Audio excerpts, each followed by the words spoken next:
Hello दोस्तों, हर संभव प्रयास किया जाएगा आपके लिए। आज की जो आपकी मैराथन क्लास है, बहुत ही महत्वपूर्ण क्लास है, जिसमें से लगभग 20 प्रश्न आने वाले हैं। 40 प्रश्नों की क्लास में लगभग 20 प्रश्न आने वाले हैं। आप निश्चिंत रहिए। सामने जो सवाल लगा है, बहुत ही खतरनाक, बहुत ही मशहूर, बहुत ही जरूरत है, बहुत ही इम्पोर्टेंट है। सवाल है कि द्विवेदी युग का कब से कब तक समय माना जाता है। तो ऑप्शन में ए है 1900 से 1918, 1900 से 18 से 1936, 1985, 1990, 1936, 1943। सही जवाब क्या रहेगा, एक बार देख लीजिए। इसका सही जवाब आप सभी लोगों को पता है, क्योंकि हम इतना पढ़ा चुके हैं। 1900 से 1918। सवाल नंबर, द्विवेदी युग के 4 साहित्यकारों के नाम बताइए। मैथिली श्री गुप्त, श्रीधर पाठक, रामदेव त्रिपाठी, अयोध्या उपाध्याय, हरिओद, भारतेंद्र, प्रेमांगन, प्रताप नारायण, बालकृष्ण भट्ट, जयशंकर प्रसाद, निराला पंत, महादेव वर्मा। अज्ञेय मुक्तिबोध, अज्ञेय अज्ञेय मुक्तिबोध और नागार्जुन। तो इसका सही जवाब क्या रहेगा? सही जवाब क्या रहेगा भैया, देख लीजिए। इसका सही जवाब ए है मैथिली शरण गुप्त, श्रीधर पाठक, रामदेव त्रिपाठी, अयोध्या उपाध्याय। ये सवाल बहुत महत्वपूर्ण है, देख लीजिएगा अपने हिसाब से, दोबारा देख लीजिएगा। इस सवाल नंबर आगे बढ़ते हैं। द्विवेदी की 4 विशेषताएं होते हैं। देशभक्ति की भावना, मानवता दृष्टिकोण, देश देश अतीत गौरव, संस्कृत, नारी उत्थान की भावना, राष्ट्रवाद, विविधता, कल्पना की प्रधानता, प्रगत मार्क्सवादी यथार्थवादी जनपद। तो इसका सही आंसर क्या रहेगा? इसका सही आंसर रहेगा कि द्विवेदी युग में नारी के बारे में सोचा जाता था, देशभक्ति की भावना सोची जाती थी, मानवतावादी दृष्टिकोण होता था और संस्कृत का भावना रखते थे। तो ये इसका सही जवाब रहेगा। हालांकि मैं इसको जो ऑप्शन इतना बड़ा इसलिए दिया हूँ कि इसमें चारों में से कोई एक अगर आपको दिख जाए और द्विवेदी की विशेषता पूछ रहा है, तो आप इसको मार दीजिएगा। सवाल नंबर आगे देखते हैं। सवाल नंबर 32 क्या कह रहा है कि ब्रज भाषा का आधुनिक काल अंतिम बड़ा कवि किसे कहा जाता है? तो अंतिम बड़ा कवि किसे कहा जाता है? भारतीय नरसिंह, जगन्नाथ रत्नाकर, गणानंद बिहारी। तो भैया अंतिम किसे कहा जाएगा? जगन्नाथ रत्नाकर जी को। इस सवाल नंबर क्या है? मार्क्स की पुत्री जीनी नामक कृति किसने लिखा? अयोध्या उपाध्याय, हरिओद जी ने, मैथिली गुप्त, श्रीधर पाठक, महावीर प्रसाद द्विवेदी जी। तो आपको पता होना चाहिए ये लिखने वाले कौन है। ये मैथिली गुप्त जी हैं। मैथिली गुप्त की 2 प्रसिद्ध काव्य कृति कौन है? साकेत है, यशोधरा है। बहुत ही महत्वपूर्ण सवाल है। उसके बाद बढ़ते आगे। मैथिली गुप्त के गुरु का नाम क्या है? मैथिली गुप्त, श्रीधर पाठक, महावीर प्रसाद द्विवेदी, अयोध्या उपाध्याय, रामदेव त्रिपाठी। तो ये महावीर प्रसाद द्विवेदी जी को अपना बहुत गुरु मानते थे, अच्छा गुरु मानते थे। हालांकि गुरु इसलिए माने थे कि ये विवेचना करवाने जाते थे, आलोचना करवाने जाते थे, और कुछ भी लिखते तो उसका कहते कि एक बार विलोचन कीजिए, विमोचन कर दीजिए। इसीलिए उनको अपना गुरु मानते थे। ये सवाल है कि मैथिली शब्द गुप्त मूलतः किस कवि हैं, किसके कवि हैं? राम के हैं, कृष्ण के हैं, शिव के हैं, हनुमान के हैं? तो ये भैया अगर देखा जाए तो राम के हैं, क्योंकि इन्होंने साकेत लिखी है। लेकिन अगर इसमें लक्ष्मण दिया होता तो आप निश्चिंत से लक्ष्मण लगा सकते हैं। ये सवाल आगे क्या बढ़ रहा है? एक भारतीय आत्मा किस कवि को कहा जाता है? भैया ये सवाल आया था पिछले पेपर में, और इसी सवाल के चक्कर में हमारा 1 नंबर कटा होगा आपका, क्योंकि ये सवाल बड़ा खतरनाक सवाल है। मैथिली से गुप्त है, माखनलाल चतुर्वेदी, सुभद्रा कुमारी चौहान, बाल्की वैष्णवी। इसका सही जवाब माखनलाल चतुर्वेदी है। उसके बाद सवाल आ जाइए, कैदी और कोकिला की शीर्षक कविता किसकी है? माखनलाल चतुर्वेदी, मैथिली से गुप्त, सुभद्रा कुमारी चौहान, रामधन दिनकर। तो 37 नंबर सवाल का सही जवाब क्या रहेगा? इसका सही जवाब रहेगा माखनलाल चतुर्वेदी। फिर सवाल नंबर 38। ये मैराथन क्लास है, आप लोग निश्चित होकर पढ़िए, आपके पेपर में आएगा, 100% आएगा। बचपन में जयशंकर प्रसाद का क्या नाम था? जयशंकर जयशंकर झारखंडी प्रसाद देवराज, इनका नाम झारखंडी था। फिर सवाल आगे बढ़ते हैं। सवाल है कि कमायनी की रचना कब प्रकाशित हुई? 1936 में, 1935 में, 1940, 1937। तो इसका सही जवाब क्या रहेगा? इसका सही जवाब रहेगा 1936 में। फिर आगे बढ़ते हैं। सवाल नंबर 40, जयशंकर प्रसाद की किस पत्रिका को निकाला? ए सरस्वती, बी इंदु, सी हंस, डी जागरण। तो इसका सही आंसर रहेगा, क्या रहेगा देख लीजिए, इसका सही आंसर रहेगा हिंदू। अगर हंस की बात की जाए तो हंस निकालने वाले मुंशी प्रेमचंद जी हैं। ये सवाल आगे बढ़ते हैं, राम की शक्ति पूंजा रचना किस निराल ने कब लिखा? ये सवाल महत्वपूर्ण है, इसको एक बार देख लीजिएगा क्योंकि इस सवाल में बहुत कुछ छुपा हुआ है। तो ये भी क्या है, ऑप्शन पढ़ लीजिए, 1936, 1937, 1938, 1935। इसका सही जवाब 1936 है। फिर सवाल आता है कि क्रांतिकारी कब निराला किसकी रचना है?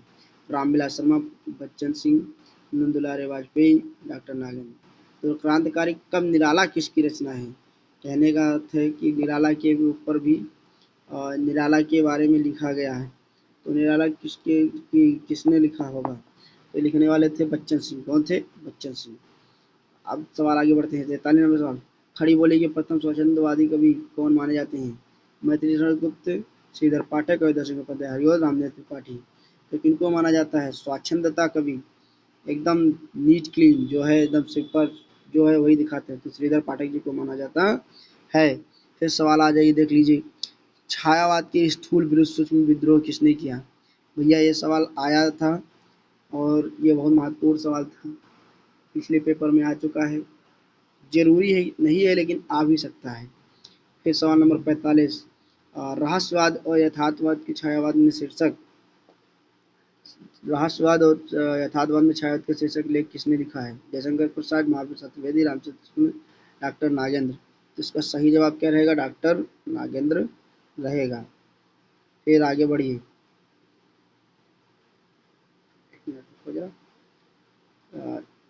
स्थूल डॉक्टर नागेंद्र,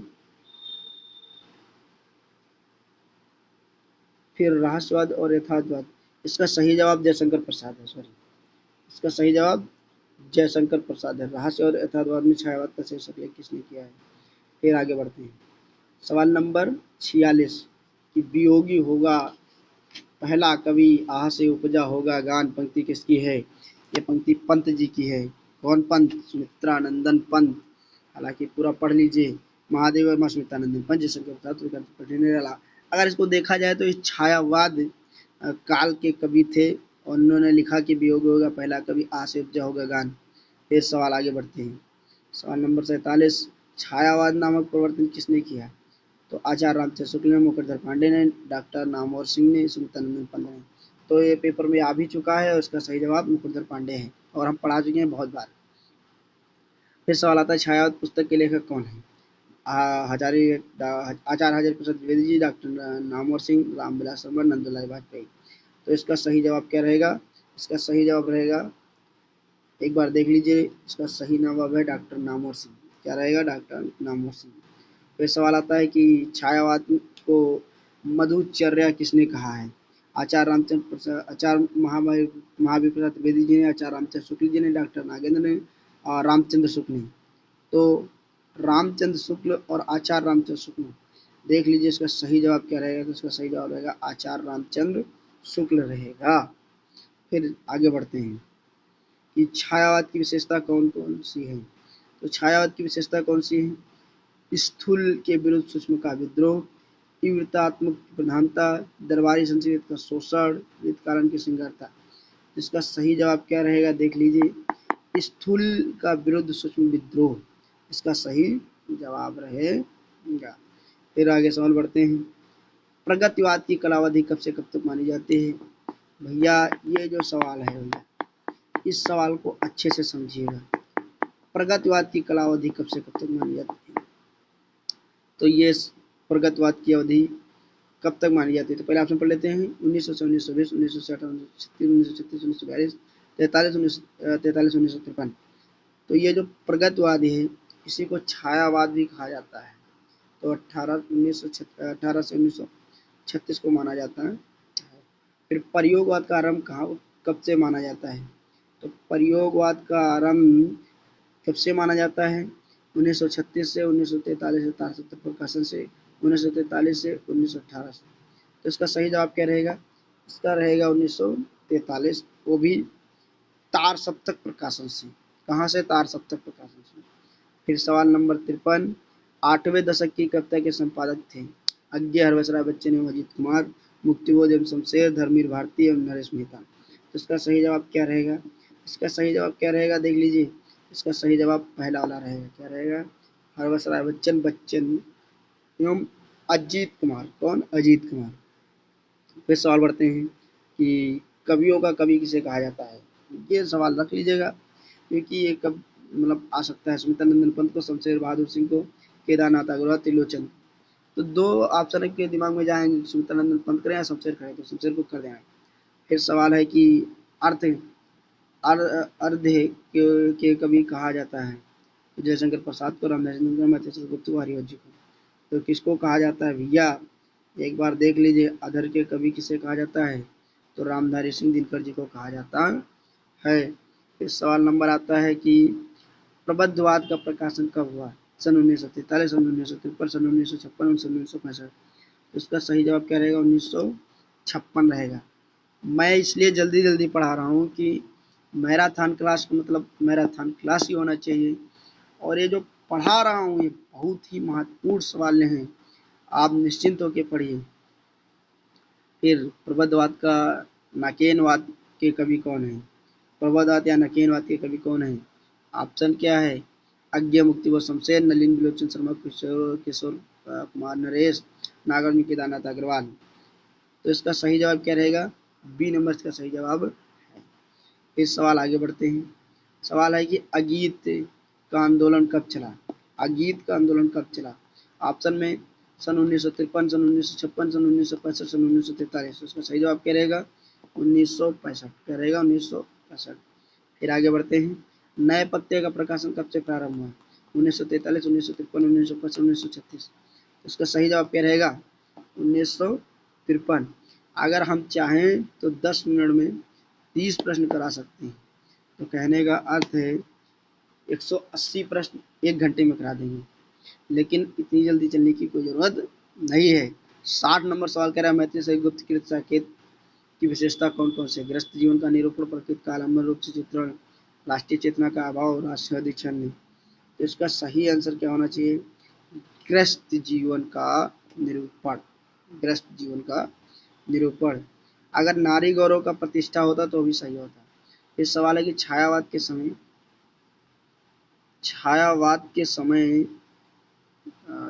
समय निर्धारण कीजिए। तो ये सवाल सही जवाब क्या रहेगा? अगर आपके लिए छोड़ देंगे तो आप कमेंट में कर सकते हैं, मैं बता दूंगा, लेकिन आप कमेंट में लिखना जरूर। सन 1900 से 1918, सन 1918 से 1936, सन 1936, 1943, सन 1943, 1953। इसका सही जवाब रहेगा सन 1918 से 1936। तो ये थे बहुत ही महत्वपूर्ण सवाल आपके पेपर के। एक बार स्क्रॉल करते चलना हूँ, आप देखते चलिएगा। आपको जहाँ पढ़ना होगा तो रोक रोक के पढ़ लीजिएगा। मैं जितने अच्छे से पढ़ा रहा हूँ, मेरा दावा है कि अगर आप इस समय नहीं समझ पाएंगे तो आप कभी नहीं समझ पाएंगे, क्योंकि इतना आसानी और इतनी अवधि भाषा में पढ़ा रहा हूँ, एकदम जो सरल भाषा कहा जाता है। और इससे ज़्यादा मैं क्या ही कर सकता आप लोगों के लिए, जो कि बहुत ही महत्वपूर्ण सवाल हैं। अभी तक हमने जितना पढ़ाया है, आपके पासिंग मार्क्स से ऊपर ही नंबर लाने भर का पर्याप्त है। तो आप लोग क्यों चिंता ले रहे हैं? तो क्यों चिंता करता है? जो करना है सो राम करेंगे। तो कहने का अर्थ है आप लोग निश्चिंत होकर पढ़िए और पेपर देने जाइए। क्या ज़रूरत है टेंशन लेने की? तो आज यहीं तक, मिलेंगे अगले क्लास में। तो जो देख लीजिए, इसमें लगभग 30 प्रश्न कराए हैं, क्योंकि 29 से 61 32 प्रश्नों का संग्रह था। और मेरे तरफ से पूरी कोशिश की गई कि आपको अच्छे से अच्छे सवाल दिए जाए। इसके बाद एक मैराथन क्लास और रहेगी, इसके बाद कोई क्लास नहीं रहेगी, आपका पेपर रहेगा। और अब मेरी तरफ से आपको आशीर्वाद की कामना है कि एकदम पेपर अच्छा जाए। तो जय हिंद, जय दोस्तों।